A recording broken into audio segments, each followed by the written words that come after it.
سانہ کشر پنڈت برادری ہند بوڑ دہ میلا کھیر بھوانی آج واریاہس تعدادس من سن کشر بین بھائی آمت تو تم ونکن جمع یور کشیر مز آمت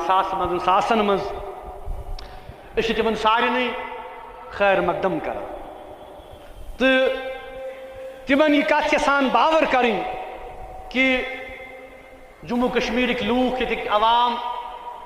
ہمیشہ پہ متمنی کہ تم گھن پنجن گرن کن واپس اندر تو سون یہ فرض بنا کہ اس کرو ہمیشہ تمن خیر مقدم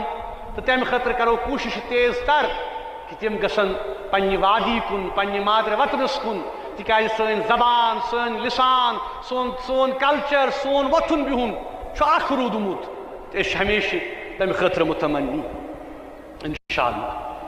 ہم میلاد منائے تو کہیں گے جائز نہیں، ہم کسی اولیاء کا عرس منائے تو کہیں گے جائز نہیں۔ حال ہی میں آپ دیکھیے کہ میلہ کھیر بھوانی چل رہا تھا، تو ہر ایک ریلیجس کو اپنا تہوار منانے کا پورا حق ہے اور منانا بھی چاہیے۔ جو بھی ریلیجس ہو جو وہ اپنے تہوار کو مقدس سمجھ کے ہی اس چیز کو مناتے ہیں۔ حال ہی میں جو کل شاید تھا کھیر بھوانی میلہ تھا، تو ہمارے کچھ مولویز نے جو ہمیں کہتے ہیں میلاد نہیں منانا ہے، غوث پاک کا عرس نہیں منانا ہے، بدعت ہے، یہ وہ ہے، یہ وہ چیزیں ہیں، یہ شرک ہے، تو انہوں نے کل ہمارے جو پنڈت برادری ہے تو میں ان کی تنقید میں نے کہا کہ ہر ایک ریلیجس کو اپنا تہوار بنانے کا پورا حق ہے اور بنانا بھی چاہیے۔ وہ اپنے تہوار کو مقدس سمجھ کے ہی کوئی تہوار مناتے ہیں، لیکن وہ مولویز وہ جو ورسی مولانا ہے، تو انہوں نے اگر ہمارے عرس کو ہمارے میلاد کو شرک اور بدعت کا نام دیتے ہیں، کل ممبر سے کھیر بھوانی میلہ پنڈت برادری کو مبارک کیا ہے۔ چلو ٹھیک ہے، کرنا بھی چاہیے، کرنا بھی اچھی بات ہے، لیکن ہمیں کیوں تنقید کریں؟ نہیں، اس سے تو بھائی چارہ کا جو ہمیں اسلام سکھاتا ہے، لیکن کتنا اچھا ہوتا اگر اس ممبر سے جہاں پر کھیر بھوانی میلہ پنڈت برادری کو مبارک کیا گیا، اگر وہاں سے عرس حضرت شاہی ہمدان امیر کبیر میر سید علی ہمدانی رحمۃ اللہ علیہ کی مبارکباد بھی دی جاتی، اس کا تو کوئی نام نہیں لیا گیا۔ یہی وجہ ہے کہ ہمارے دلوں جو ہماری یوتھ ہے، جو ہمارے نوجوان نسلیں ہیں، ان کے ذہن میں زہر بھر دیا جاتا ہے، ان کے دل و دماغ میں اتنا زہر بھر دیا گیا ہے کہ آپ دیکھیے کہ حضرت بابا نصیب الدین غازی رحمۃ اللہ علیہ جو یہاں سانگم میں آستان عالیہ ہے، یہ تو اسی کی ایک کڑی ہے۔ جو زہر سوشل میڈیا پہ پھیلایا جا رہا ہے، یہ تو عوام کو سمجھنے کی سخت ضرورت ہے، اس پہ کتنا قدغن لگانا چاہیے۔ ہم اپنے مسجدوں میں ہم سوشل میڈیا پہ یہ کوئی بھی ملا چڑھ جاتا ہے تو اولیاء کرام رحمۃ اللہ علیہ کے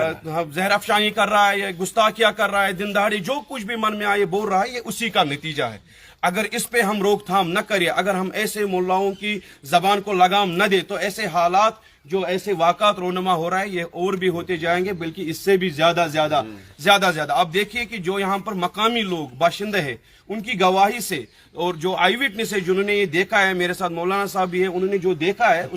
پریزیڈنٹ صاحب ہے، اس سے تو صاف واضح ہو رہا ہے کہ یہ ایک منصوبہ بند سازش ہے، ایک منصوبہ بند سازش کے تحت یہ چیز یہاں پر انجام دینے کی کوشش کی ہے، لیکن اللہ کا کرم اور اس بزرگ کی کرامات سے آگ نہیں پکڑی کہ سارا یہ آستان عالیہ لکڑی کا ہے،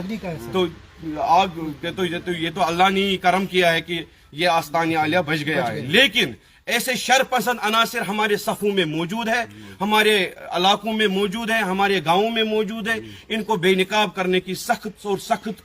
وقت کی اہم ضرورت ہے، ان پر قدغن لگانے کی سخت ضرورت ہے۔ تو ہم محکمہ پولیس جو یہاں پر کنسرن ایس ایچ او ہے، تو شاہ صاحب نے کہا کہ میں نے اس کے ساتھ بات کی، لیکن یہ یہاں تک ہی محدود نہیں رہنی چاہیے، اس پہ ایک پوری انویسٹیگیشن ہونی چاہیے، جو بھی اس میں قصوروار ہو ان کو کڑی سے کڑی سزا دی جائے، کیونکہ ہمارے دل ہماری روح اس سے مجروح ہو رہے ہیں۔ ہم بار بار ایسی چیزیں برداشت نہیں کر سکیں گے، اگر یہی رویہ رہا تو پتہ نہیں حالات کہاں سے کہاں پہنچ جائیں گے۔ تو ہم اس کو قابل مذمت، اہل سنت کے دلوں کو جلایا جا رہا ہے، اہل سنت کے دلوں کو بالکل دلوں کو بھی نہیں، ہماری روح سارے، ہمارا دل، ہماری میڈیا بھی سب مجروح ہے۔ جہاں پر نذیر صاحب کی آتشزدی ہوئی یا چرار شریف کی، ابھی تک بھی کوئی انویسٹیگیشن سامنے نہیں آئی، کسی کو سزا نہیں ملی۔ یہی کارن ہے کہ یہ دن بدن یہ جو شرپسند عناصر لوگ ہیں جن کا کوئی مذہب نہیں ہے، یہ ایسے کام کر رہے ہیں، تو ان پہ سخت کارروائی ہونی چاہیے اور ان کو کڑی سے کڑی سزا ملنی